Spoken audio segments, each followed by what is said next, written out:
Welcome to a Delco Nerd Network podcast. I'm your host, Anthony Ragucci, and here with a few friends from the Delaware County area. We get in the basement and we talk about a certain topic. Today's topic is going to be game preservation. Here to discuss, as always, the triple threat, Chris Trio. Gooch, I'm very excited to be here today. Absolutely, because we have a very special guest, executive producer of Last Stand Media, co-host of Sacred Symbols, the #1 PlayStation podcast, and of course, an owner of physical games, Dustin Furman. Welcome, man. Thank you for coming on. Thank you. Thank you for having me. I'm excited. You guys know physical games very near and dear to my heart. I have two questions, though, before we start. Please do. Yeah. And they're quick. Number one, Do it. are you guys actually in a basement? Yes. We are, correct. Yes. Hell yeah. I wish I had a basement that I could. My house doesn't. We have like a cellar that sucks. You don't want to be down there. It's no like good. for laundry. But there's nothing better than chilling with the boys in the basement, Absolutely. playing games, doing some podcasts. I love that. Second question for you, Ragucci, is that right now your Discord says you're playing Resident Evil 4. Really? It says you are actively playing. I don't know what's going on. Maybe you got a Switch down there Wait, or something. But here's what's wild about that. I don't think I played Resident Evil 4 in a few days. The last game I played on my PS5 was Octopath Traveler. That is wild. So I have no idea what's going on. No controller. There's a down ghost there. in the machine. That's weird. Yeah, that's dude, crazy. so when my wife Holly was playing Dragon Quest 11 on Game Pass for a few months, and I had it set that it would show what my Xbox activity was. Yeah. People would be like, "Oh, Dustin, great to see you're playing Dragon Quest." Yeah, I'm like, man. Not me. So maybe Come it's on, something guys. like that. That's interesting. Yeah, I think I remember you bringing that up on Sacred once. And, it's Everyone like, just giving you shit.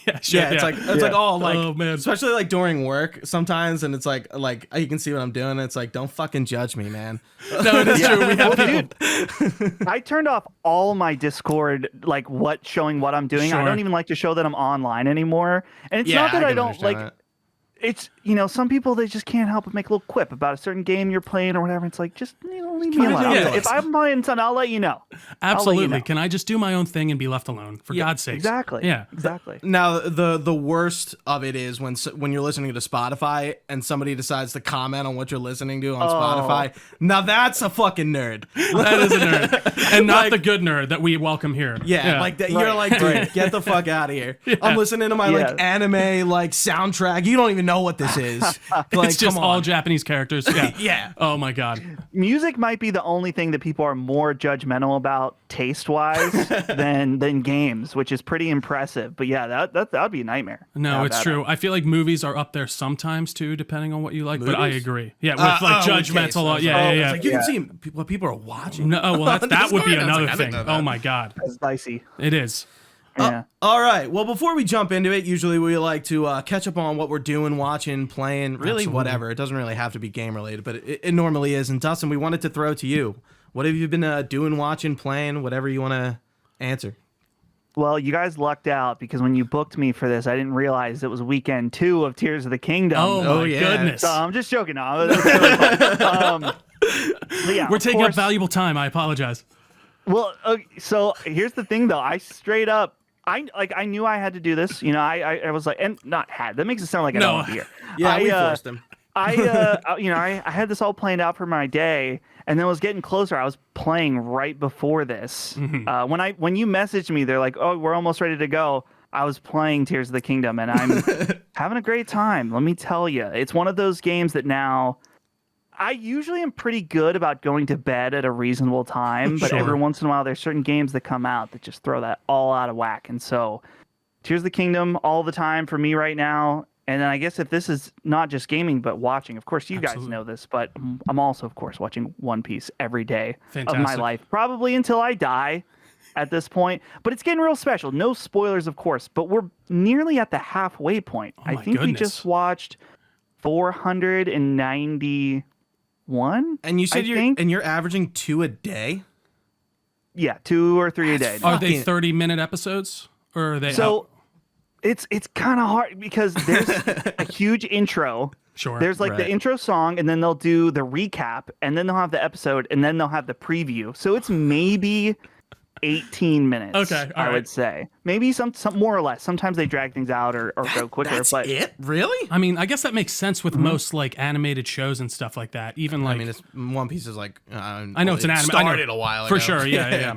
That's interesting. Well, And that's the thing, when I tell people 2 or 3 episodes a day, people are like, wow, that's a lot to be watching every day. If you're watching I'm an like, hour no, show. that's the same as really watching an episode of Sopranos or something every day, Absolutely. like or an HBO show. It's an hour. I It's recently no biggie. finished The Sopranos. Yeah, and he's it been was, singing its praises. Dude. So dude. yeah, It's so I watched it for the first time, maybe not last year, the year before, and it's a top 3 or 5 show for me. It's amazing. This I may- really need to get on it. This may sound weird, but like the first episode was probably like one of the most relatable things I ever watched in my life. Gooch is an Like my underground family is crime like, boss. I'm like, yeah. Besides Yeah. the mob No. shit, this is how I was raised.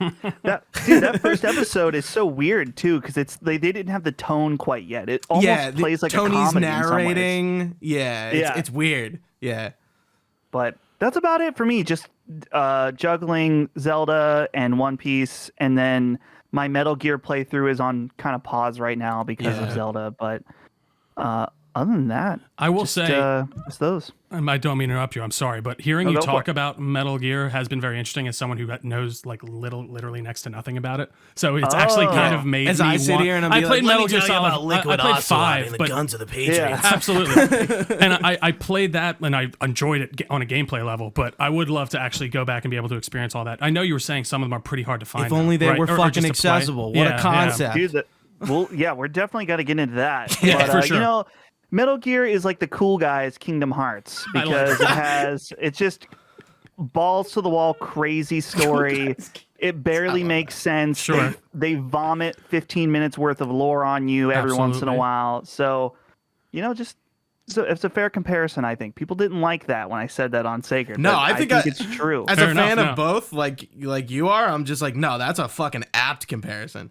Like that's the goddamn truth. Like I would have a much better time like pitching Metal Gear than Kingdom Hearts. No, I would agree. I think I might be more open to as that a too. 28-year-old male. Like how do I talk? Yeah, anime characters, Disney, hearts, light, darkness, friendship. Yeah. Again, I have no idea even what's going on right now, what you're even talking about. So Exactly. it's good. Neither do we. Neither do the Kingdom Hearts fans. Yeah. Oh my goodness. But that's wanna- awesome. Yeah, I guess I'll go. I mean, same thing here on Tears of the Kingdom. I needed a reason to use my Switch. I think Chris said that on Sacred. I'm in the same way. It's just been kind of sitting there. So it's been a lot of fun though. I mean, I played Breath of the Wild like way after it came out. So it's weird. It felt like almost a little dated in some ways, but because everything just aped everything off it. But then other than that, Jedi Survivor, I'm very close to the end. Very excited to finish it off. It's I don't want to spoil anything, but it really took a really cool turn. I'm excited to It's play more. funny because like I'm just like, what are you fucking talking about? Like I'm not You're still, I'm not you're there very yet. early. Yeah. Yeah, I still I'm just think, like yeah. I'm like when's like what's gonna happen? It's a lot of fun. I mean, definitely, it's been having some technical issues. I have been finding it fairly fine though for the most part. But yeah, other than that, a lot of tech. What's your run like playtime on that so far? I have no idea how long that game is. You know what? I'd really have to think about it. I want to say like maybe 20, 22 at this point. Okay. I really haven't I haven't been mainlining the story, but I've definitely been playing it a considerable amount. So but gotta again, be more than that's that. my best guess. So it probably is. I'm terrible at guessing my playtimes, to be Yeah. honest. I don't think Jedi Survivor has a total playtime thing, does it? No, but you can check it on your Xbox stats too, actually. And if probably through there. PlayStation as well. Yeah. I don't know how accurate it is and like if it counts when you're pausing and such. But That sounds about right because HowLongToBeat.com has it at 19 hours Okay. for the main story. For main story. and All right. then with main story plus extras at 31 hours. okay. Yeah, So- that sounds about right. Because That's doable. I've been putting in some good man hours on the side stuff, especially now since I'm kind of like at the end. But yeah, I believe I'm on the last boss. Yeah, so not- very soon. I'm Not gonna to finish give that like up. a fucking review of it, but it's like, wait, I'm like I must be like not too far behind you, and there's like, I'm in a little disappointed with the planets is what I'm. I getting would at. actually agree with you on that a little too. I'm But just like, dude, I don't want to go back to. Kobo. I don't want to. I agree. Actually, the hub world thing was something I wasn't the biggest fan of, especially because it was just like a forest planet.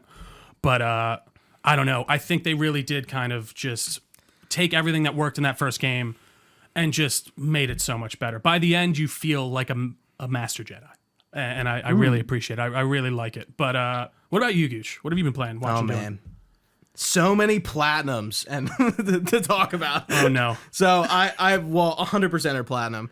Hogwarts Legacy, I 100% it. Good Ooh. stuff. What a weird 100% platinum that is. Yeah, I got to do the beginning like 4 times, right? Yeah, great. It's horrible. Just do it while I was working. That's what I was doing. Not bad. Working from home has its perks, but like weirdly difficult with the collections stuff. Well, it's a lot of percentages, right? You have to find all the collections, right? Yeah, If I'm not mistaken. and the game is not really great at telling you what you do and don't have, and There's no real markers and such, right? Right. Yeah. Back for Blood, which I kind of slaved away at months doing that. I finished my final thing, which I needed to do in co-op, which is probably weird to believe. I did most of Back for Blood solo, which is a good thing for preservation because when those servers go offline, you can still play the game. That is and good, yeah. actually like you Very don't need poignant. people. I like it. Yeah. The Wolf Among Us, because we did a podcast on it. Absolutely. The Burning Shores I finished, and I guess I got the 100%. Pretty good to jump back into Horizon. I gotta admit, I like the DLC. I still have, much more than Frozen Wilds. I need to for play the first it. one. I don't know why. I just haven't gotten around I mean, to it. you're playing like Tears of the Kingdom. It's another like No, I know. big dick meaty open world For game. sure. Absolutely. Yeah. Like I think it's the last thing I would want to do. No, definitely. Might be a summer game. Final Fantasy 1 Platinum, and I started Final Fantasy 2. I finished my second playthrough of RE4, which was handgun knife only, no recovery. And now I'm doing standard speed run, which is like less than 5 hours, which is like actually easier than I thought it was going to be. How many runs do you have to do?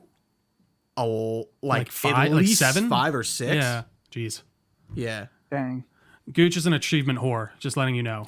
Well, we had some choice words for trophy hunters on Sacred Symbols this week. Oh, I can't wait to man. watch it. I can't wait to just I send it think to him. when you know what's funny when Too Many Games was happening last year and I first met Dustin, I think I had let it slip for some reason. It like just came up that I had platinumed fucking Wolfenstein 2, and I whipped that out as much as humanly possible. That's Dude, I mean, that's one that you really should, because there are guys that are like, yo, I got the Bloodborne plat. It's like, shut the fuck up. No one cares. So many people have that. Wolf 2, though, Yeah, That's one you can bring up. well, the people that know. I actually crazy. in the Last Stand Discord like a few weeks ago, like somebody talked about it, and I was just like, screenshot, put it down. I'm like, there you go. And then everyone was like, "Oh my god!" I'm like, "Yeah, yeah." Look, Dude, it's like the gamer Patrick Bateman. credential right there. Yeah. Well, let's see Patrick Bateman's card, or what is he? That's actually hysterical. I love that. And then pretty much, I you know this, but I've just been going through the Clone Wars animated series. Absolutely. I watched like the movie, and now I'm into the first season of that. And You're doing that in like remember order, when Star right? Wars was like, you didn't get mad about it, you just liked it. Like what a time. I don't know, Dustin. Do you remember that time at all? Or I like It's hard. It's really tough. It's so tough to remember at this point. It really is. It's getting buried. there. I've lost all. Though, okay, I'm trying to remember. Maybe this was cut. So we just had that interview with Ken Levine. Yes. Yeah. And I can't remember if this part was cut, but I feel safe saying it because it's not a big deal. Fantastic. He recommended Andor. Yes. And Yeah. so that was in the show. And I'm like, dude, okay, if Ken Levine recommends it, he might be one of the only people to actually convince me to watch that Fair. show. So No, I'm going to that's have fair. to watch it. So So- my pitch for it would be, and I think I'm right in saying you're not like you like Star Wars, but you're not like a Star Wars fan. Anymore, anyway. Not Yeah. it. I was. I Sure. really Right. was at one point. I just am. I'm not to the point where Colin is, where Colin doesn't even want to jaded. look at Jedi Survivor. I Right. still want to play that. I think Sure, it looks sure. really cool. Yeah. But I just am not. I'm not watching Mandalorian anymore Sure. or anything like that. I'm over that. So Understandable. here's why Andor is good. It's like not really Star Wars. Dude, that's what I'm interested in, which is It so really weird. is. But they announced that show, The Acolyte, which takes place Yeah. thousands of years before. I'm in because I'm so tired of the same cast of like what?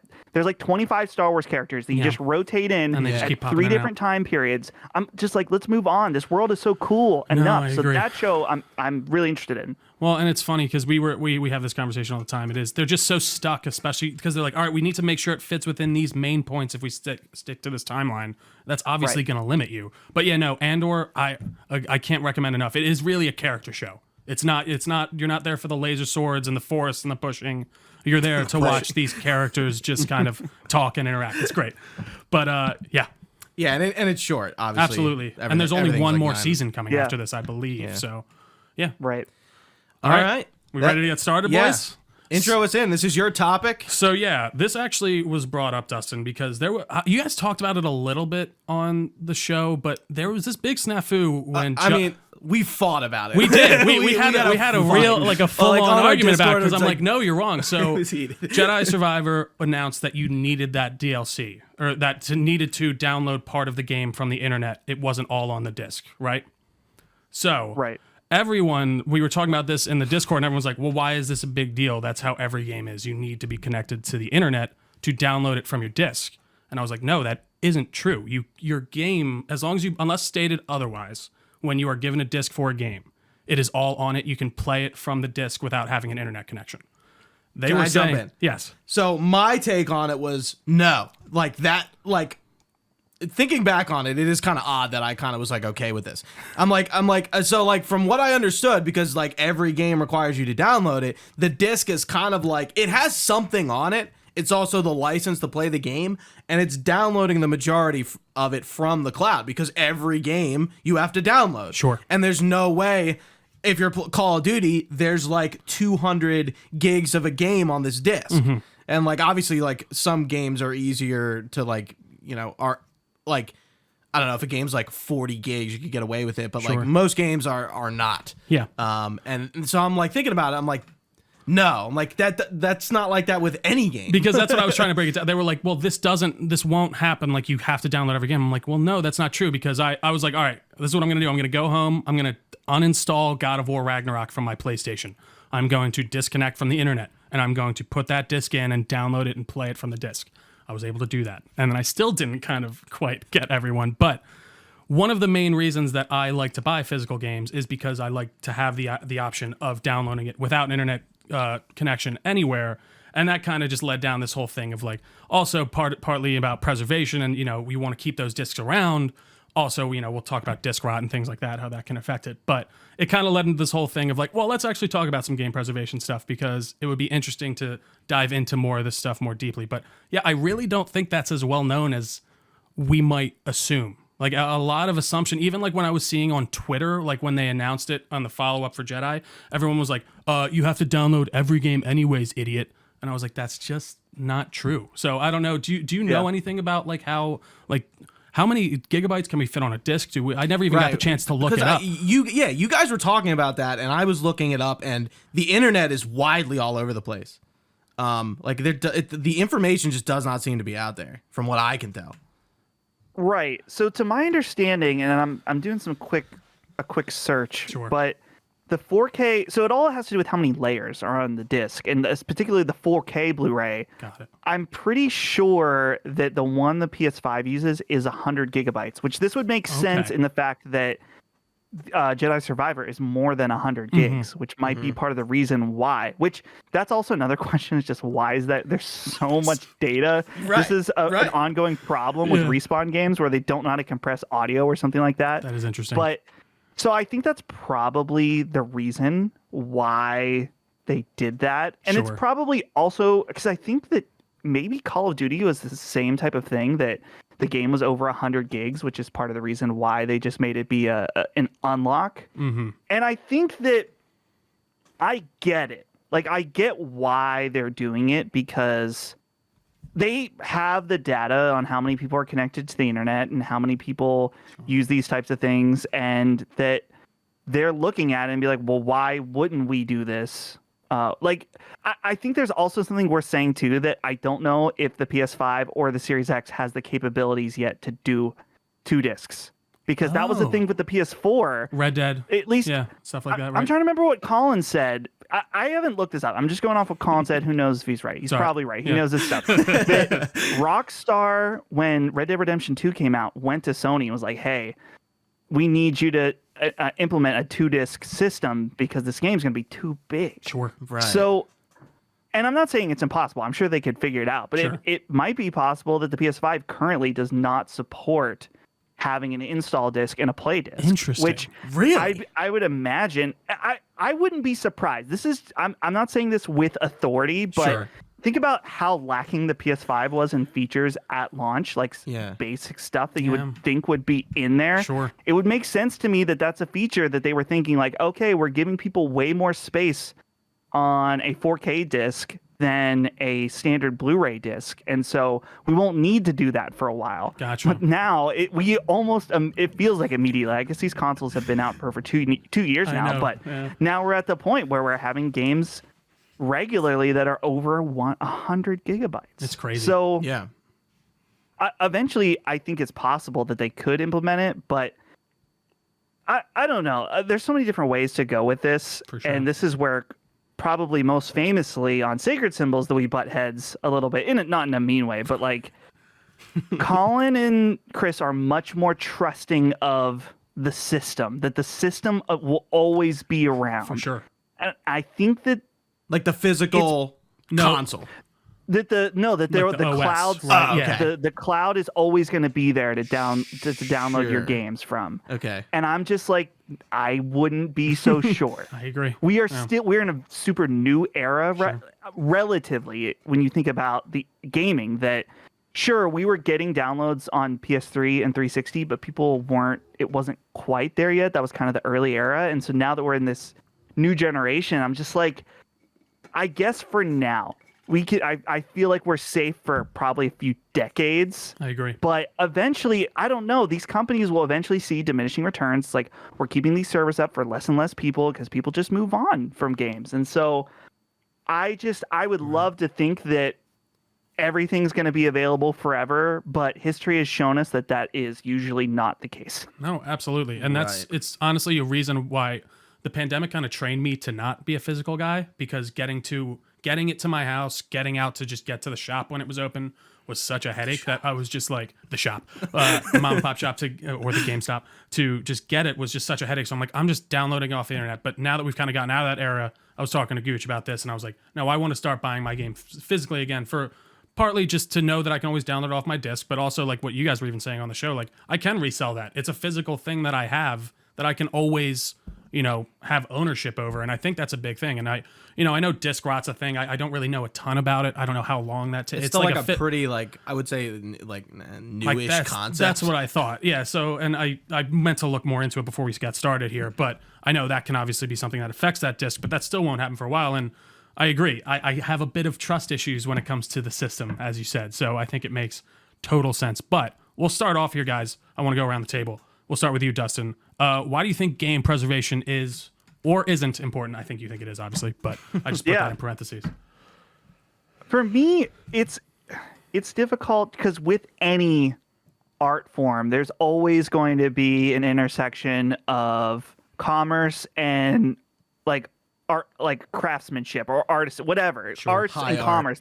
In order for them to work, they have to. They are like opposed to one another, yet they are completely tied at the same time. Absolutely. And so I think that if we view video games as art, which they are, and anyone who says they're not is wrong, that it is important for us. I don't know this. I don't want to take this too high level, but I love it. We as humans preserve the things we've created so we can learn from them, make better things, whatever, and to appreciate them for years to come. That's why we have museums with high art and stuff like that. And so video games are special in that they are digital. And so the preservation of them is theoretically so much easier than any other art form in theory, right? Absolutely. Yeah. But oftentimes things, we have issues where the commerce aspect can kind of get in the way, where it's like either a rights thing or the fact that the technology moved on. That's probably another intersection of arts, commerce, technology, all coming together. And so I understand where the hangups are, but I don't know. For me, it always comes back to this thing. It's like, I love video games so much. I love the bad ones, even for what they are. I wouldn't want a world with just good video games, because they wouldn't be as interesting then if we can't compare them to stuff. So I think it's important to preserve even the bad games, the obscure games, the great games, whatever. It's part of our history in this industry. No, absolutely. And I mean, just the idea of what you're saying, even with digital, it should be just so easy to make it work. And we'll talk about the reasons why certain games are tough to find, but it is just frustrating. Gooch, what about you? Yeah, so obviously it's important, right? Yeah. Like if games, we're kind of looking at it with older games, especially for, NES and these bad games that just kind of like disappear because nobody gives a shit and the copies get scarcer and there's, not for NES, they're cartridges, but like, the games that nobody cares about are like probably disappearing. And I imagine in like 15 years, like, we'll get to a point where like we're looking at like PS2 games and like for some reason pulling PS2 game out of my ass, Metal Arm's glitch in the system, it physically is like lost in time. Like that's such a weird concept.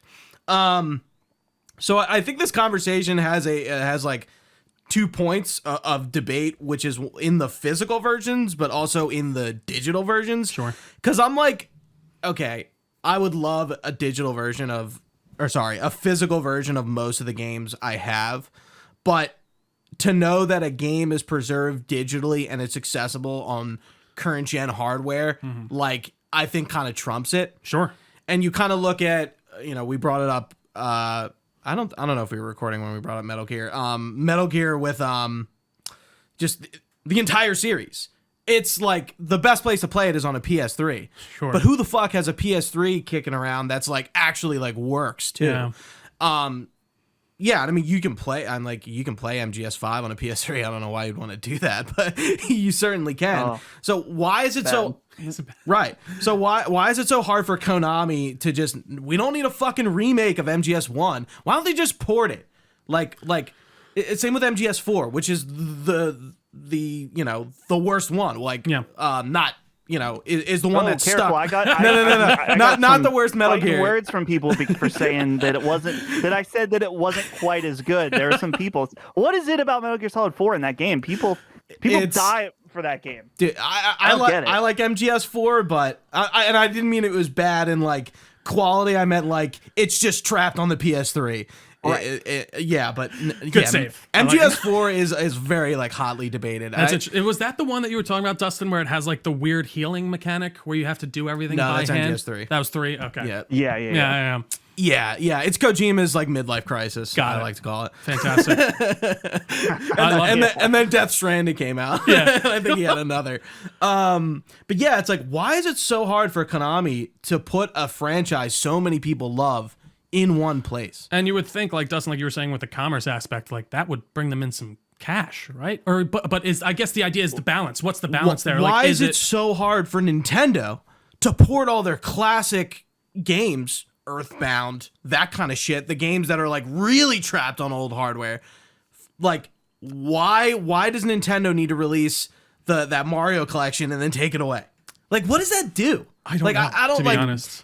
Sure, you're like making people really go out and buy it, but like you're just kind of creating this like weird, like, oh, now it's worth something. Well, like, just make it available, even if it's just digital. Okay, if you want to sell the physical thing on a limited quantity, sure. But I can just go to the Switch and play it. Yeah. And it's like the best version of the game, and hopefully it plays well. Yeah, that is like, weird. Like, especially Nintendo. You think these companies, and Xbox kind of champions it with backwards compatibility. Why I can play like Crimson Skies on like my Series X, I don't know, but that's awesome that you can, right? But even I will say with Xbox, like they're backwards compatible. It's great, and I appreciate it. But doing research on it, all that does is allow you to download an emulated version from their server, like we were saying, Dustin. So you have to still be relying on Xbox, even if you have the disc. I have Episode 3 Star Wars on Xbox, original Xbox. Yeah, I can plug that in, but I still have to have an internet connection to download that from their server because it downloads an emulated version of that game. At least I believe that's how it works. Maybe don't quote me on that. It just downloads a thing, and your disc is just like like your Jedi Survivor disc. It's an unlock. Yeah, interesting. So and like Sony's trying to do it. Well, like it's funny. I was thinking about like when I got to this point in the conversation like a week ago. And I have the service.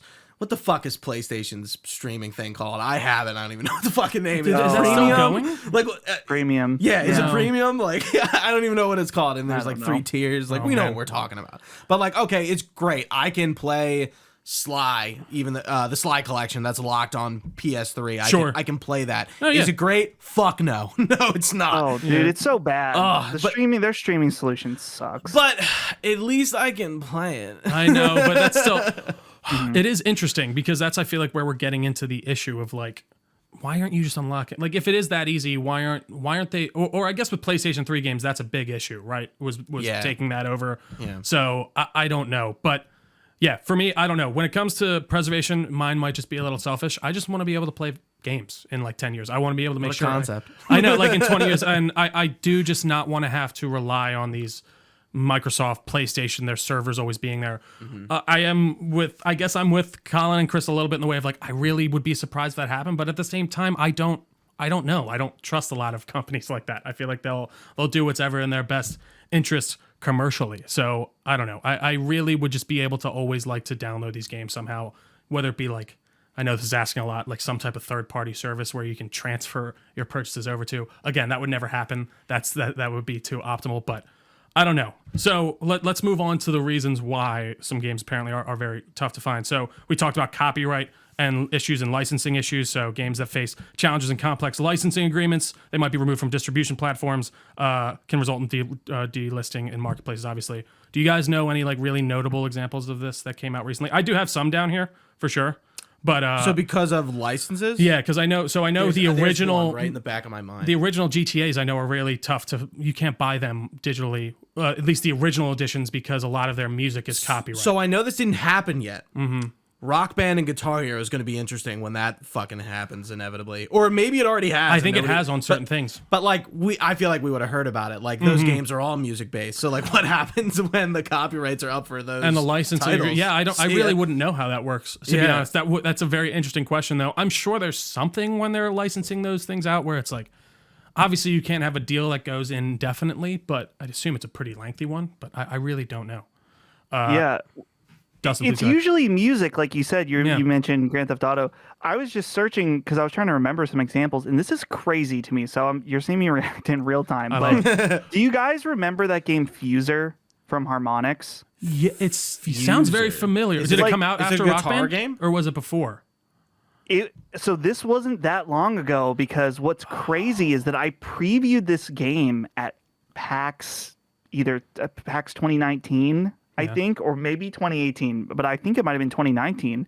So anyway, it's like this game where you remix different tracks and music together and stuff like that. This sounds familiar.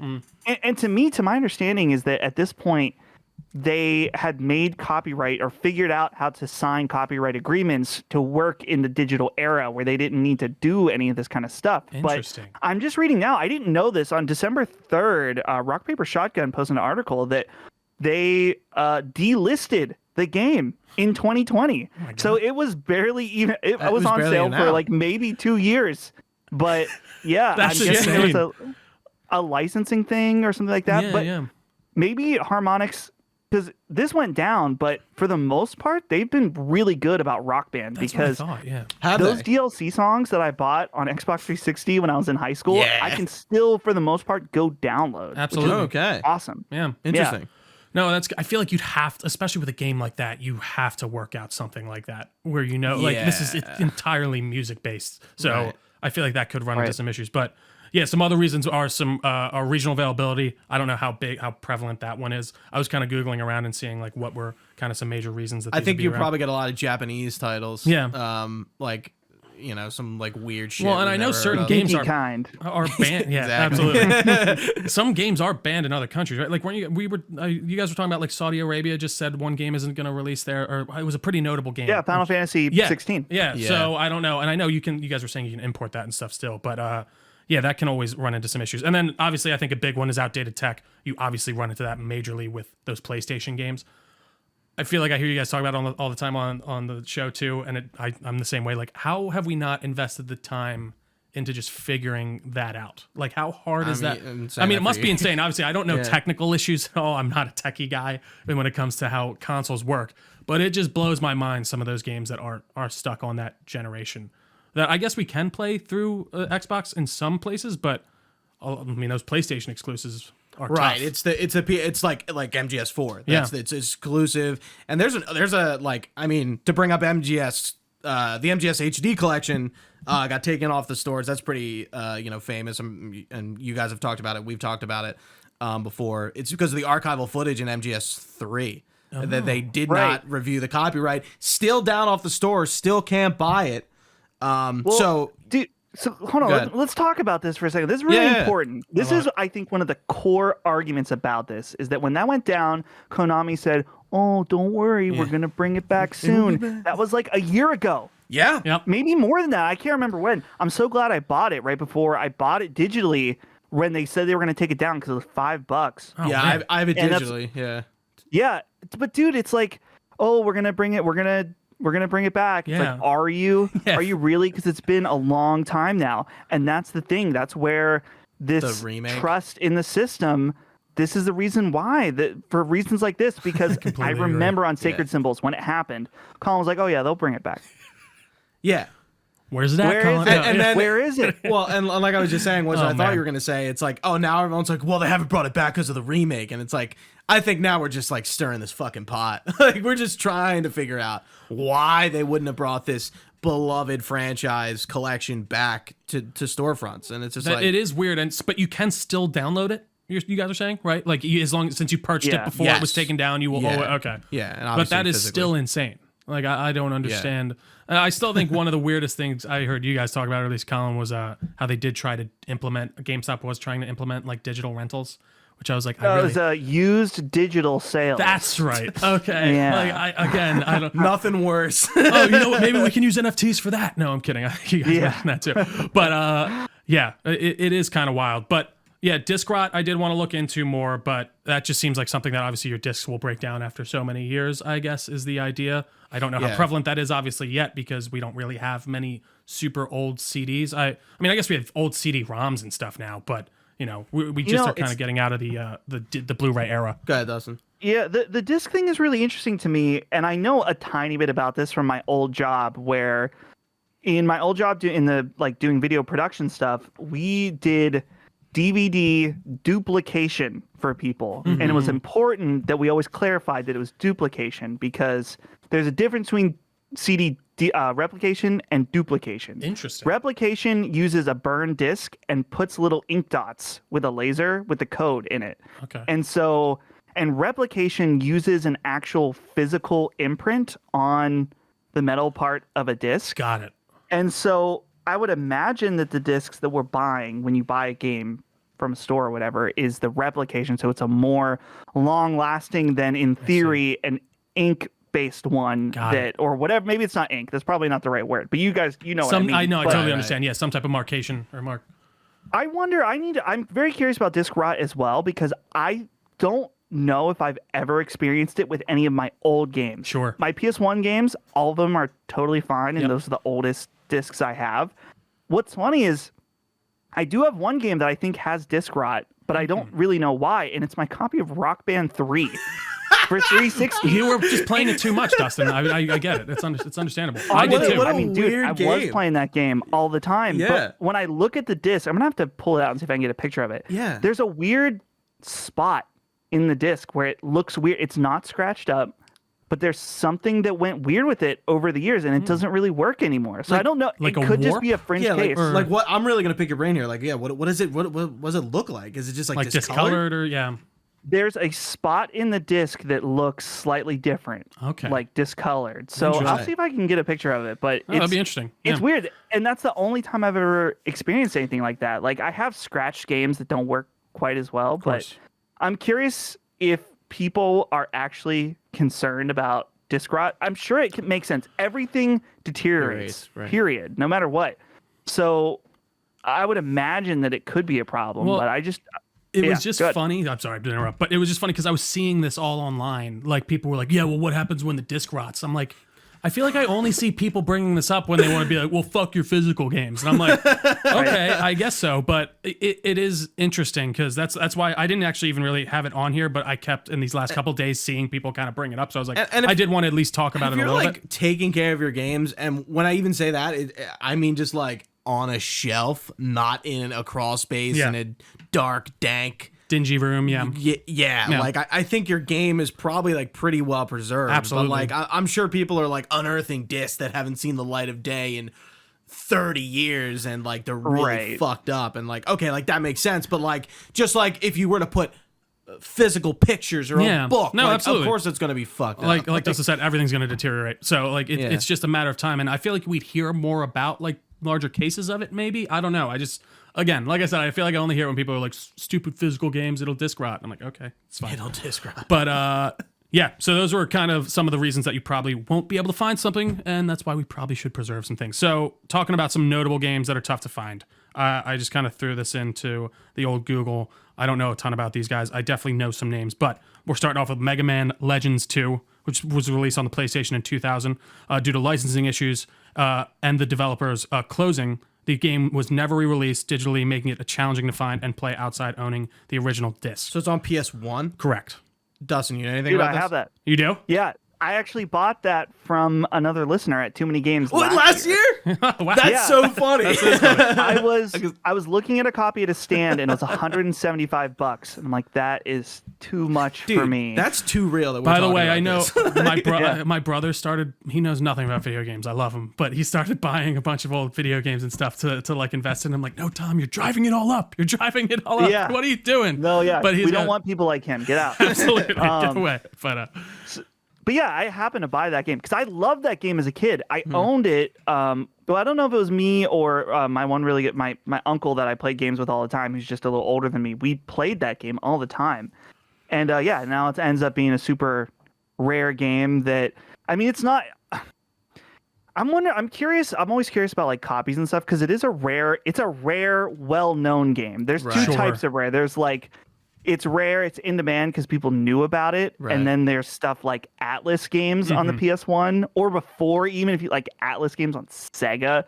These are they're actually rare. Okay. And sometimes they're in demand and sometimes not, but it doesn't really matter just because there's so few copies. Sure. And are they Japanese only or are they in English? No.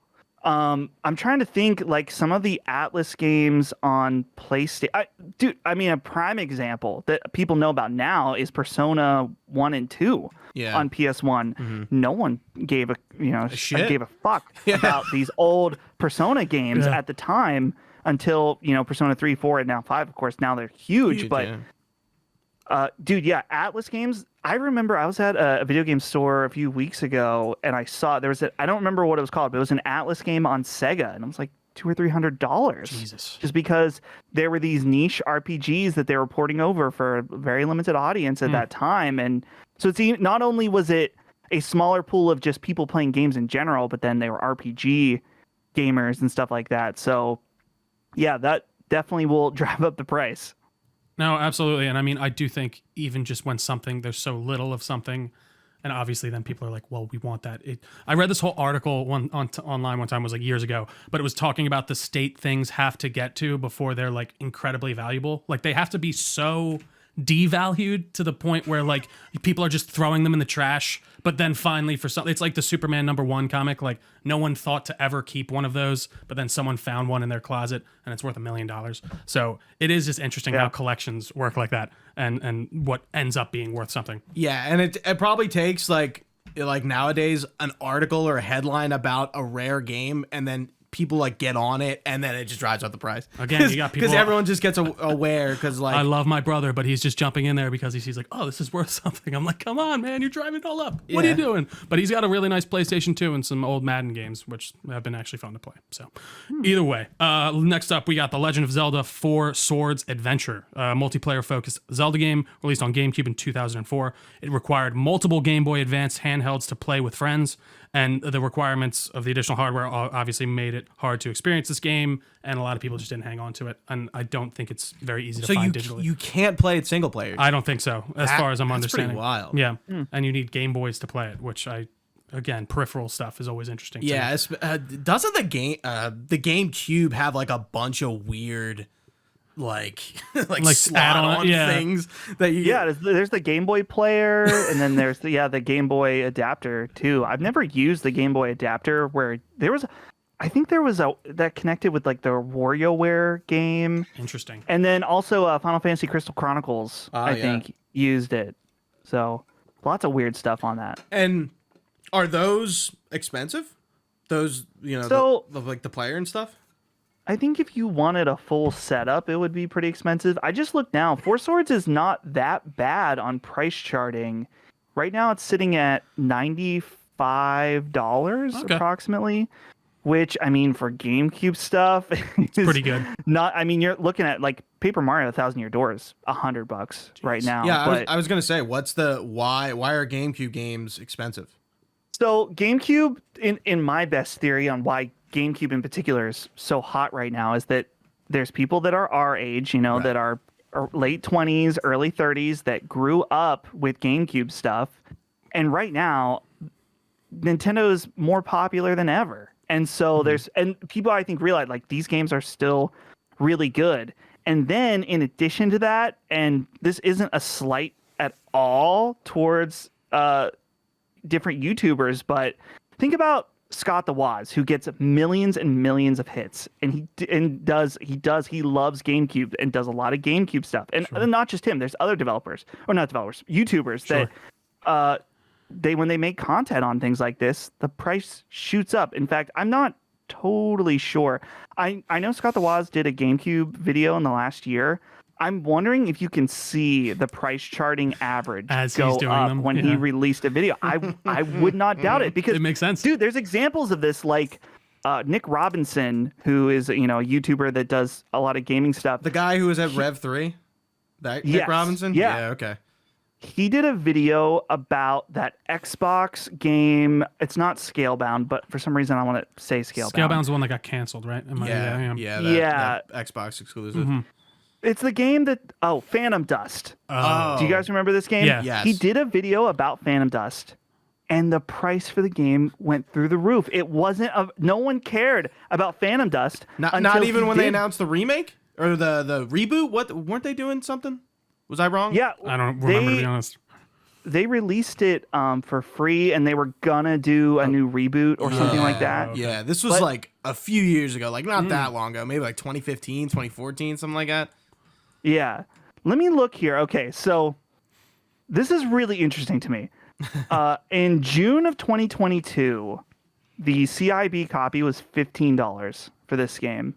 And Wow. then 1 month later, in July, it was $100. So I'm Christ. seriously curious Jesus. if God. let's see if when we go to When research that released. when that video came out. I'm so Let's curious. connect the dots Yeah, here, let's folks. do some investigation. I like it. Okay.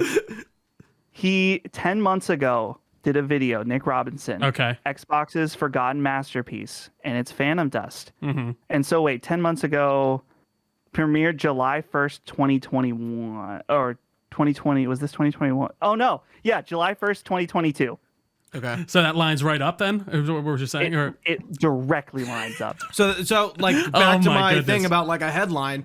Let's take it, and a YouTuber does a video, and like just rams the price right up through the roof. No, I know. It's almost like Yeah. these can be almost stocks in a way sometimes. Like imagine if you just had that game before he goes crazy with it, and then you can just sell. Like Yeah, but it's only. But you it's don't only know how it's gonna happen. like, Yeah. collectors and gamers who Of course, are like really yeah. have their eye on it. But it is funny. It's like It's wild. And Dustin, you talk about it a lot. Like you go to like garage sales, and it's like here's a bin of games, and this person has no idea what they have or don't or do, and it's like okay, like you could probably get something for really cheap, or and just like be like $1 for.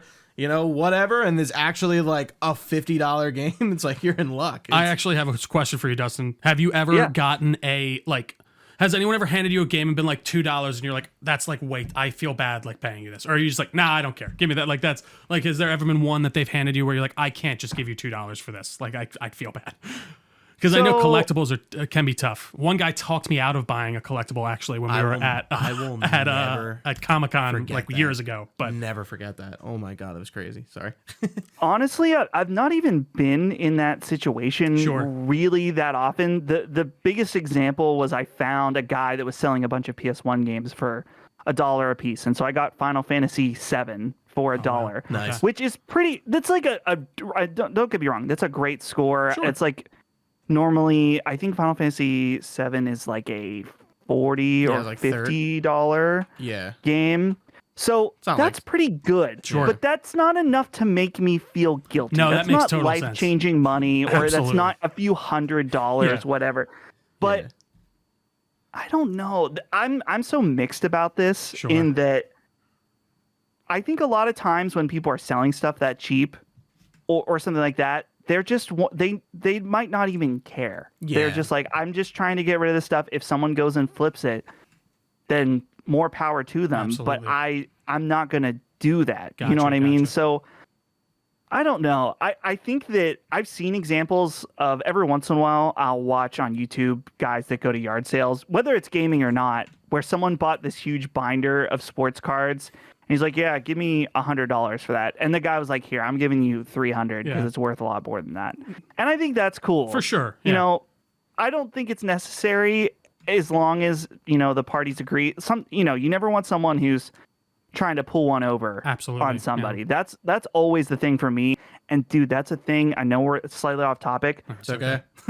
When I was doing retro gaming YouTube stuff and I was making deals at conventions, I made sure to never film myself doing a deal because I see YouTubers do that all the time where they're like, oh, making a deal left and right and someone's holding up a camera. I'm like, that feels ethically wrong to me to do that. That does feel weird.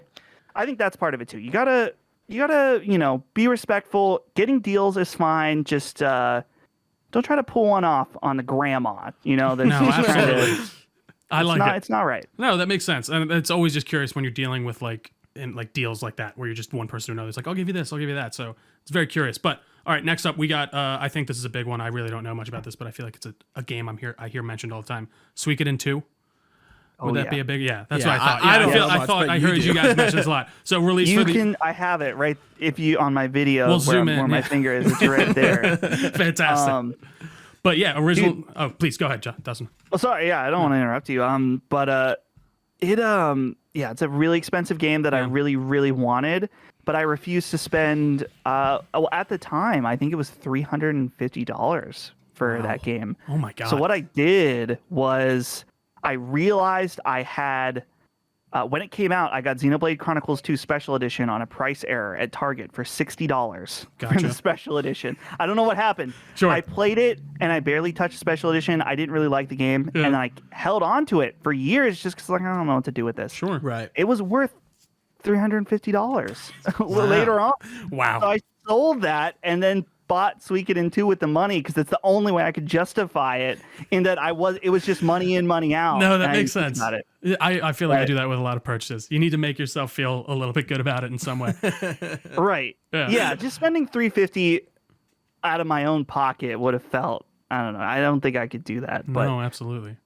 it's a cool game. I never ended up finishing it just because other stuff came out, but I think the price is going down for it now because they're doing that remaster. Got it. Okay, so Yeah, what kind of game is it? I really genuinely don't know it. Is it like a third person act? Like it's obviously 1999, so it's an older one. So yeah, it's an RPG that doesn't even. It's not even. I mean, it has some 3D elements, but it's mostly sprites and stuff. Got it. But it's unique in that the Suikoden games are all about having like tons of party members. The first game has 100 different playable party members that you can have in the game.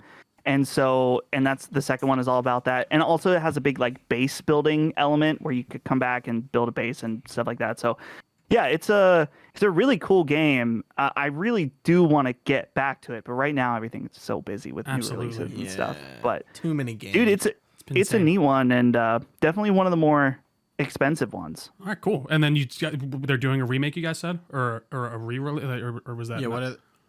It's like a remaster in that they're keeping the same sprites and they're keeping it really true to the original. I'm curious about how much it's going to be remade. It kind of has that 2D HD style that's I see. Enix does. Octopath, Yeah. I'm surprised to hear that they're not redoing the sprite art. That's kind of weird. Dude, it looks awesome because like I said, since it's that Octopath style. It's the original sprites, only it's got like cool lighting and like better.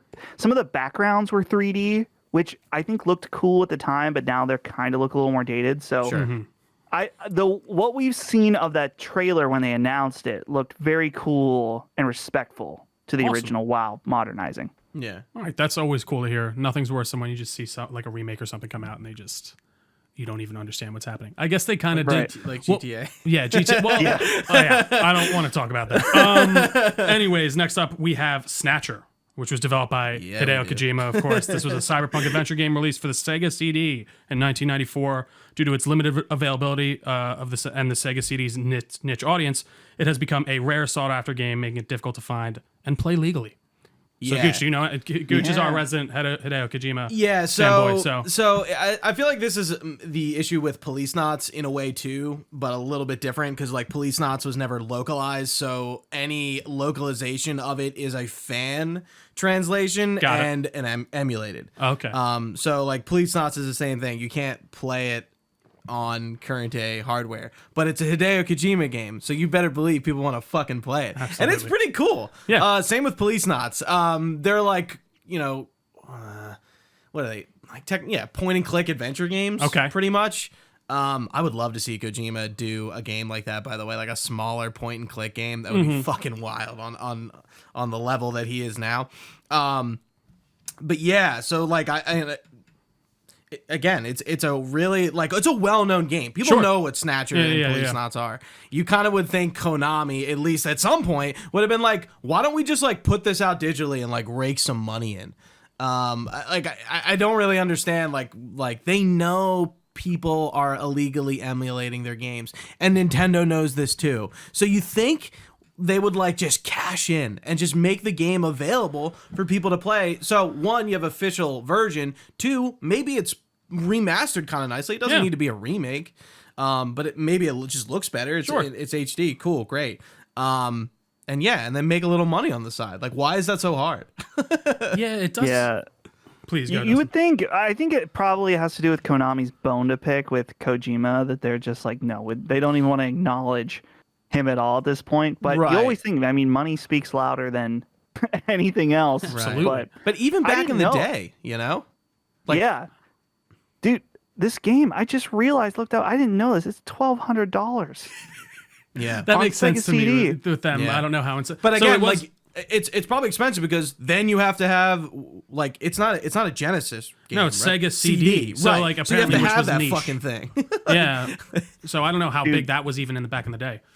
And they re-released it twice, I think, like shortly after it came out. Police Knots was the same way because like Metal Gear was on MSX, and then like Sega CD. Like they have early like weird console ports for those games, but they're not. It's not like it's on PS1 or something like that. Sorry, Dustin. Yeah, no, you're good, man. Sega CD is really an interesting console just because there was a lot of niche JRPGs and stuff that came over that are now all worth like a ton of money. Something like Lunar Silver Star, that's like $180 game, and then Snatcher at $1,200. That's But it makes sense because crazy. everyone knows about it who's a Kojima fan. Yeah, no, I guess, and of course, Kojima has his following, his heartfelt following, which is great. And I mean, it like surprises me a little bit, but also kind of doesn't in a weird way. I'm curious. His first game, I don't really think he was worked on it. I forget his role on it was. I think it's called Penguin Popper. Okay. And I don't know what it's on or if it was an arcade game, but I'm sure that's worth a lot of money just because Kojima worked on it. But I don't know what the fuck it's on. But it was the first game he worked on when he was at Konami, and I'm sure it's just expensive because of that. That would make sense. Well, guys, any other like notable examples that you can think of? These were kind of the big ones that I came up with that we didn't talk about. Didn't something big just recently happen? That it was like I know it's some very type general. of like something did happen recently. Something I got delisted recently. Well, I wanted to bring this one up. The Pixel remasters delisted other I mean, you could still play Final Fantasy 1 through 6, but the like Dawn of Souls, like different versions of Final Fantasy 1, 2, 5, and 6 are now like not on stores because the Pixel remasters overtook them. Gooch, I'm glad you brought that up too. Took them down because that's what they did. I think they put them back up after, but that's what they did with the GTA trilogy. They took down all the original. Once they released the update, they took down all the original files so you can buy them. I think they're back up now, if I'm not mistaken. You can purchase them, but like I do own San Andreas on Xbox, like the original. But I don't know if you can purchase that. They might have released Blizzard it. But did a similar thing with Warcraft 3, Reign of Chaos, and its expansions.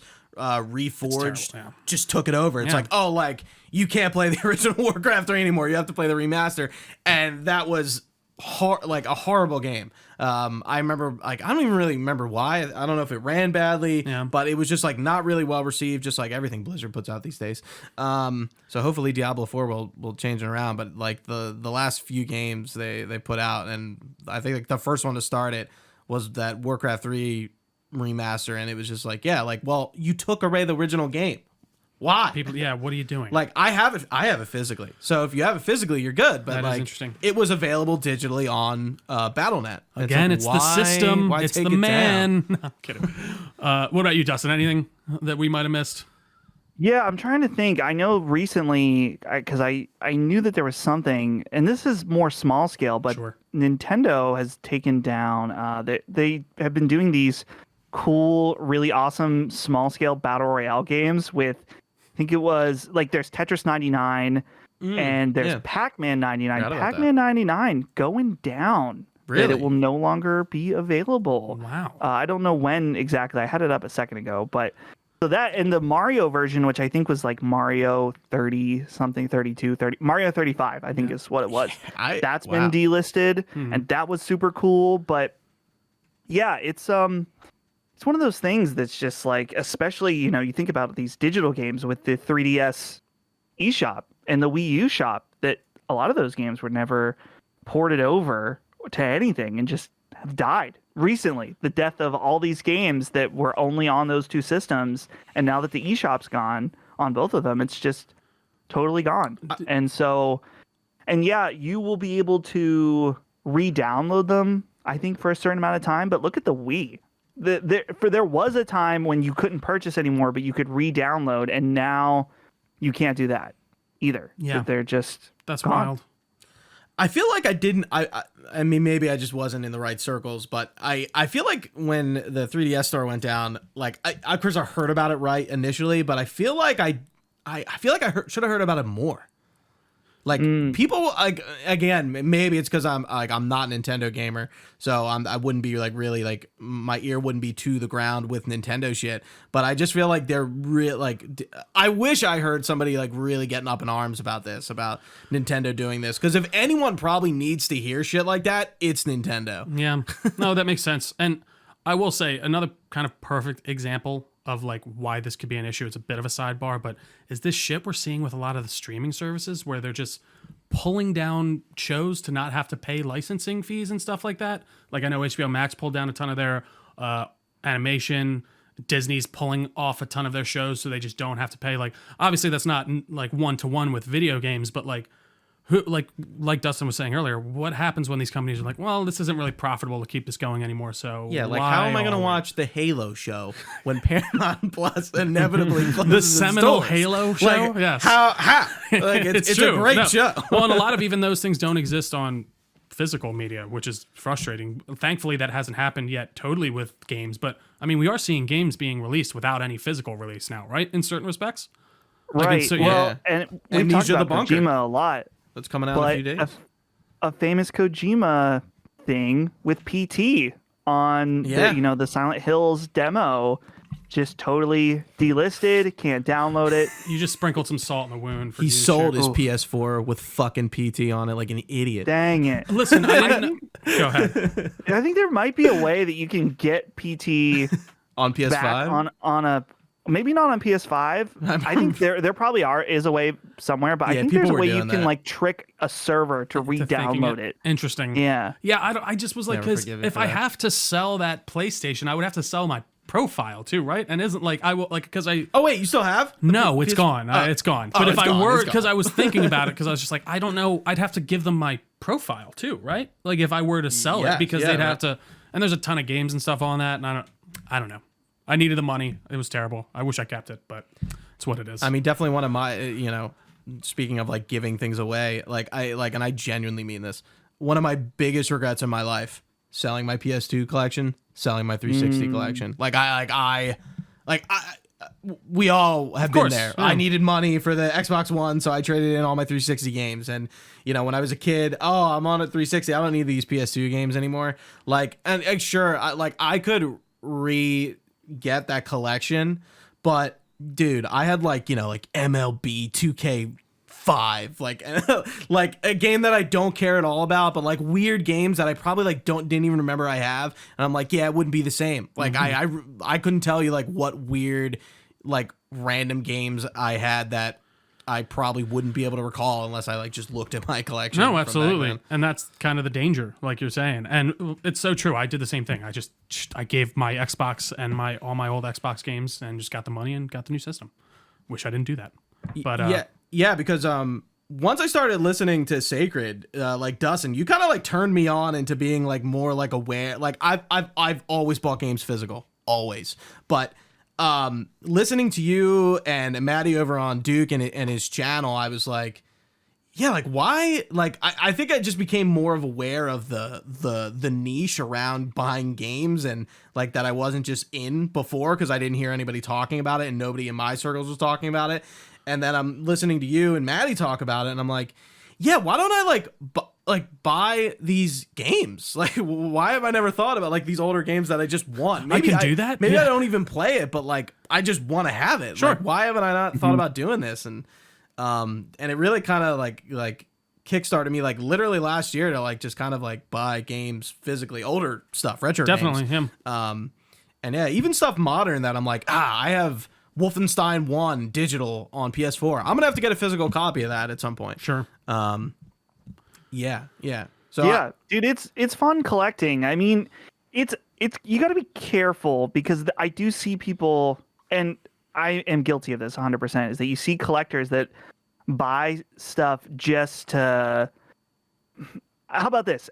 Collectors are buying stuff just to have it. That is a fact, and that's okay. Sometimes the pleasure you can have something is just in owning it, but you can't get carried away where you're like, well, I guess I'll get this too. I guess I'll get this. I don't really want it, but it's another thing. Why not? It's like, no, you got to be careful that when you're buying stuff, I guess at a certain price point. Sure. It's like, okay, do I actually really want this, or do I want this because it's valuable or something like, you know what I mean? No, that makes total everyone sense. can fall into that trap. I mean, for me, like when I saw those PS1 games for $1 at that yard sale, I bought all of them, and that's fine to me. It's like whatever. No, that makes total but sense.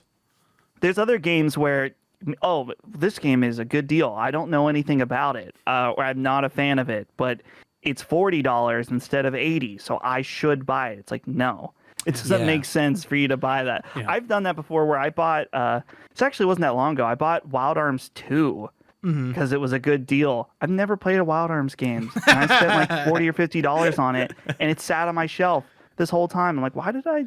What was I doing? Here's the thing. I'm not getting rid of it. I'm going to hold on to it. Oh, but gosh. I try to not do that as much as I can. Yeah. Yeah. Like I, from TooManyGames last year, like I bought MGS1, which is sitting on the shelf, like not in hand, like 2 arms distances away, and like Final Fantasy 8, and I have no intention of playing those, but I wanted them. You're the problem, Gooch. Yeah. God damn it. No. It is interesting. I think that is a very good point, especially when it comes to collecting, because I've definitely just done that. Honestly, I got an Oculus Quest that isn't even collecting, but like I got that and I'm like, why did I buy this? Because I could. That was why I bought it. And then I was like, I never use it now, and it's just sitting in the corner of my room. But no, that's a really good point. All right, guys. Hey, at least you didn't buy a PSVR 2, and then there's like nothing to play on it. Dude, I was such and a some champion. of those games I aren't still am a physical, champion, right? but Some of those games aren't physical, right? some of them aren't. But though, this might be an interesting foil to bring in, is that I decided with PSVR 2 that I was going to buy those games digitally. Interesting. Yeah, I remember you just saying that. because so annoying when you're playing a VR game to have to switch a disc. Absolutely. When people are like, "Oh, you should buy Yeah. digital instead of physical because I'm too lazy to get up and change discs." It's like, shut Fuck up. you. It's so annoying. Come on. It's a little different when you've got a thing on your head and you're plugged. You have these You're plugged in, controllers you're and you have jacked them in. on around your hands. It's a little different then. And like you said, the thing about PSVR 2 is that there's so many more games that are just digital only that it would be like a really incomplete collection, and stuff like that. So I've gone to the dark side for that. Well, we have to can the whole podcast. No, I'm kidding. Yeah, I know. Yeah, cancel it. And you know what's funny? When I buy a game digitally, like I have some like games like wish listed on Xbox and PlayStation, and it's like, oh yeah, like I want to get around to them. Like I'm trying to think what. Not the Crystal Dynamic. Well, it's technically Crystal Dynamics. Not the current Tomb Raider trilogy. The one before that. That's on like 360 gen, PS3 generation. Like I want to get those. So like I'm like I have them listed. So when they go on sale, I know because they're gonna be like $5. And I'm always just like, you know what sucks about this? I got it, but I gotta get it physically. Sure. Like it's always like a double purchase because I'm like I'm not just gonna like stumble upon Tomb Raider Anniversary like randomly, so I have to like actually like physically go online and buy it or like look for it at a convention or a shop or something like that. Yeah, and I think that's a good point to make kind of after we've talked about all this other stuff is that I'm not an anti-digital person. In fact, I probably I don't know, I wouldn't say half, but maybe like 25% of the games I buy do end up being digital. Whether it's, on PC, that's kind of the only option now. So there's a lot of games on PC, but I think too that for me, it depends on the price, and it also just depends on, is a weird way to put it, but like my relationship to the game. Sure, no. For example, a few weeks ago, I bought one of the One Piece games because it was $5 on PSN. I'm like, this game's probably not that good, but I want to check it out. Even if I play it for an hour or something, then whatever, fine, it's $5. Sometimes, there are games it's just like, or if a game that's digital only on PlayStation or something like that, or I'm not the type of guy, some people are, and I am totally fine with that. Certain games come out digitally, like a game like Dead Cells came out digitally. Eventually it gets a physical copy or something like that. Unless it's a game that I'm like super, super care about, I don't feel like I need to go out and get the physical of that. There are some rare examples. Like I keep seeing they have these awesome Cuphead special editions coming out for a physical version. I'm like, dang, I do kind of want that. Yeah, definitely. They probably have some cool stuff. It's all about balance. And for some people too, this is the reoccurring conversation on Sacred, is that some people love digital and find that it benefits how they interact with games. Absolutely. And that's totally fine. For sure. I'm assuming you guys too are just advocates for options for people. For Let there sure. be options. Yeah, exactly. I do remember Colin mentioning on the podcast of like, oh, well, this is inevitable and stuff like that. And I just hope it's not. I really don't. And I feel like us talking about it hopefully does bring some light to it, even on this small YouTube channel. But it really, I do hope it's not inevitable. And I'm curious what the actual breakdown is of physical versus digital purchases. Like, I know we can't get that exactly, but it's very interesting. Yeah, and like to bring it back to what you were saying about like being like you not being like if somebody bought a game digitally and they were talking to me, I usually might go like as a joke, or be like, come on. But like, dude, I get so much shit in my Discord for when a game's coming out and I decide to take the risk and I pre-order on Amazon, and I'm where the fuck is this bozo? And then it was like, should have just got it digitally, would have been playing it already. I'm like, fuck you. Well, for me, even like, it's so funny. I used to do the Amazon thing, but now I do because I live right by it. Do you know where the King of Prussia Mall is up here, Dustin? Have you ever been there? It's sort of in Oaks, but I think that I was there. Is there a Shake Shack right outside the mall? There is. Yes, correct. You've been to that Shake there. Shack. Yeah, so you're right. You're right there. That's there was a big carnival thing going on in the parking lot. It should be there this year for Too Many Games as well. Yeah. Is that cool? Do I need to do that? I haven't been. I've been meaning to go, okay. But I will let you know if we go and if it's any good. But yeah, so I usually just go up there and pick it up, usually during my lunch break, and that way, so I don't usually wait for deliveries. Every time I go into my GameStop, I don't know how you are, Dustin. I know you do go to your GameStop. I just get like so disappointed in GameStop every time I walk through that fucking door. Like I'm just like, why? I'm like I went in there like looking for like Skyrim Anniversary Edition last year because I'm like, I want to play Skyrim. It's been 11 years and I want it physically. And I go in there, dude, and I'm like talking to the guy. I'm like, I know, like, I'm like, hey, like I want this version of Skyrim on Xbox. You have it. and like I had absolutely no idea what I was talking about. And I'm like, Come on, it's Skyrim. dude, I'm like, You couldn't be I'm easier. like, Yeah. and he's like, like, and I think he finally found it, and they didn't have a box for it. I'm like, fucking out of here, man. I'm like, I'm so mad. And and another one when I got picked up Jedi Fallen, Survivor. I know. Jedi it's Survivor, It's a whatever stupid the fuck name. it's I won't called. say that. Yeah. Apparently GameStop doesn't, so with their power up rewards, they don't do the Game Informer subscription anymore. Yeah. And the guy behind apparently. So the guy that's selling me the game is like talking to me like I'm an idiot. And like this has been like this for years. And I'm like, dude, I literally got a Game Informer mailed to my house because I am a power up rewards member like a few months ago. So I don't know what you're talking about. I'm not talking to him like this, but I'm like, why are you like talking down to me? Nothing's worse than condescension. Like, I'm Oh my like, God. can't you just be nice? Like, what happened to like GameStop 10 years ago where I'd have like a good conversation with a person working behind here? Every time I go in there, I'm like, why am I doing this? What am I Like, doing I with my life? should just go to Best Buy. Like seriously, They're even I get like closing now. like A genuinely lot. Yeah. annoyed like at these interactions with people there. But yeah, I don't know how it is at your GameStop. I'll add to your GameStop complaints just because I will complain anytime that I can about this specific thing about GameStop is obviously used games are going to be a part of this preservation that we're talking about. But here's the thing. GameStop will do this thing. If you go in and say, hey, I want to buy this game, and they say, oh, we have the last copy. It's the floor model. And they'll bring it to you, and they'll put it's already opened, and it's got their fucking sticker on the front. Yeah. And they'll sell it to you for full price. Oh, it's that's not a used insane. price. They'll sell it to you as new. I'm like, no. There's times dude. where I was like, I don't want that. I don't want that. Yeah. Multiple times I was like, Absolutely. no thanks. Yeah. And they're like, well, no one's played it. Like, that's not the point. You see that fucking It's just sticker? don't not, want it, do it's you? not Yeah. new. You opened it, yeah. If I went home, if I bought a game here new, opened it, and then brought it back, you wouldn't take it. Exactly. Yeah. If It would you- be used then. That's ridiculous. So- Insanity. Yeah, I hate that. Do you, so you usually go to GameStop for your purchases or for your Not game so purchases? much.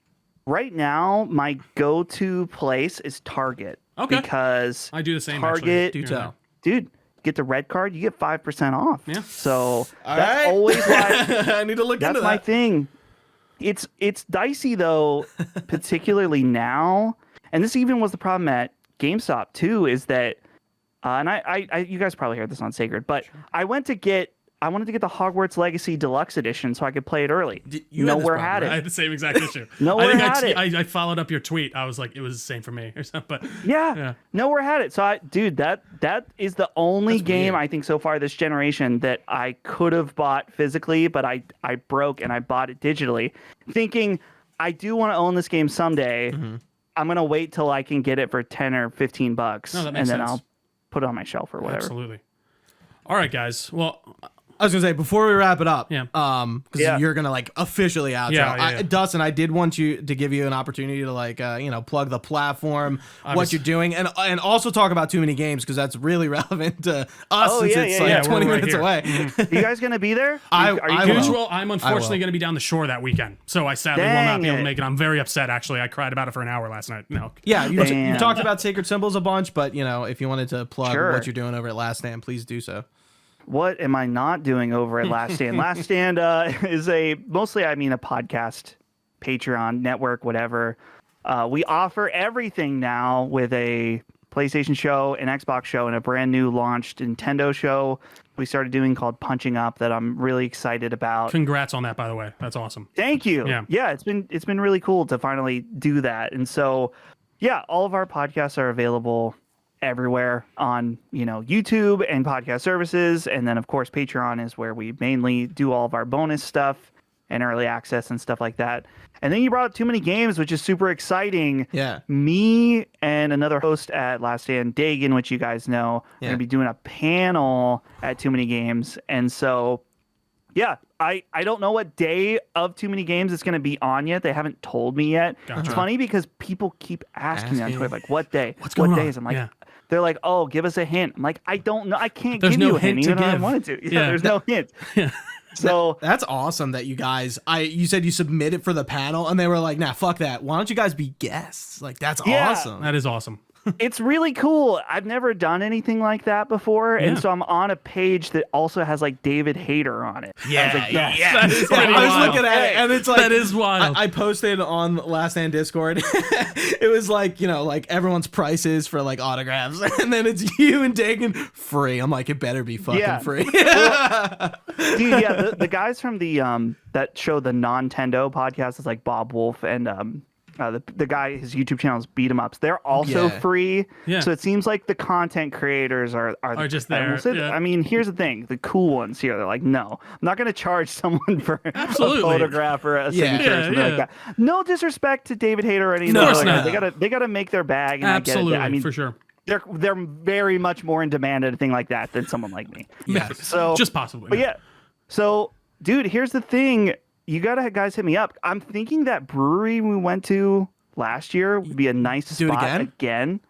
because Yeah. it had Where'd that you nice guys go? deck. What's it called? Oh, Is it near Bird King- something? It's in Audubon. Oh, okay. I wouldn't know them. Yeah. It was good, It has though. birds in the name. I'm so sad I'm not going to be able to be there. I know. Again. I'll be. I'll be there. I'll be at everything. Gooch will be there. Yeah. I did have a question though, because I'm glad you brought that meetup up. Do you remember at the end of that meetup when we were talking and it was like 3 of us, and you're like, hey, like, what do you want to see from Last Stand? And I pretty much was like, I want to see Constellations, without saying obviously the name. Like I was like, because when that came out, I'm like, dude, I fucking told Dustin this. Well, and I feel like that's one you guys have been getting forever too, right? Like, especially since like, I don't know, just that kind of like random podcast, not random, but like your topical podcast. Yeah, I'm trying to remember. It's so hard to keep track. Like I'm trying to remember when we decided to do Constellation, because we talk about doing a only million imagine. different things all the time, and sounds like a very meeting few at of them actually happen. Yeah. I mean, Constellation, we talked about doing a show like that like 2 years ago. That I think that we talked about Maddie being the host Oh wow. of it and all this Interesting. stuff, and then that kind of fell by the wayside, and then eventually it came back. And so I mean, the same thing with the Nintendo show, that we've talked about what a Nintendo show would look like for years and years, and then eventually the real thing was Zelda. That was the kickoff. That's like, if we're gonna do this, we should do it right now. Makes total sense. Yeah. Yeah. And so, dude, the response has been great. I'm really curious what the numbers will be like week to week, because this first week went toe to toe with Sacred, which is great. That's which is wild. awesome. I don't think it's going to happen every week. Sure, but sure. I love Dethrone Colin, make fun of him, every podcast after absolutely. this. Yeah. Just fucking absolutely. Throw I'll be down like, the "Oh, you need a gauntlet." little help with Sacred, and see what's going on I here. could help Maybe you have me organize. host. I don't know. Yeah. Oh my god. Well, dude, congrats. All the shows are great. We listened to all of them. Thank you. We're really big fans Yeah, here. I wanted to take credit for like inventing Constellation. with Correct. that. That's why Gooch was Well, asking. I was Yeah, like, I started this. I gave him the idea. But yeah, all the links and stuff will be in the description. Absolutely, as for everything, well, yeah. including probably your Twitter and all that shit. I'll probably okay it with you before we post this during the week. I feel like I had something else I wanted to say, but honestly, It'll percolate. I can't remember. It wasn't like that important, but Anyways, Treya. Well, everyone, thank you all for watching this. If you've been watching with us live, which you haven't this time because we didn't record this one live, we really appreciate it. You can find this podcast anywhere podcasts are found. Just search Delco Nerd Network. We're on all your favorite social media platforms as well, at Delco Nerds on everything. We got a Discord channel. We got a Facebook page, all of which shall be linked down below. You can email us all your comments, questions, or concerns, delconerds@gmail.com. We'd be happy to get back to you. And you can find all this information on our website, delconerdnetwork.com. But for Dustin, for Gooch, I've been Trio. Thanks for watching. Stay nerdy, guys, and we will see you next time.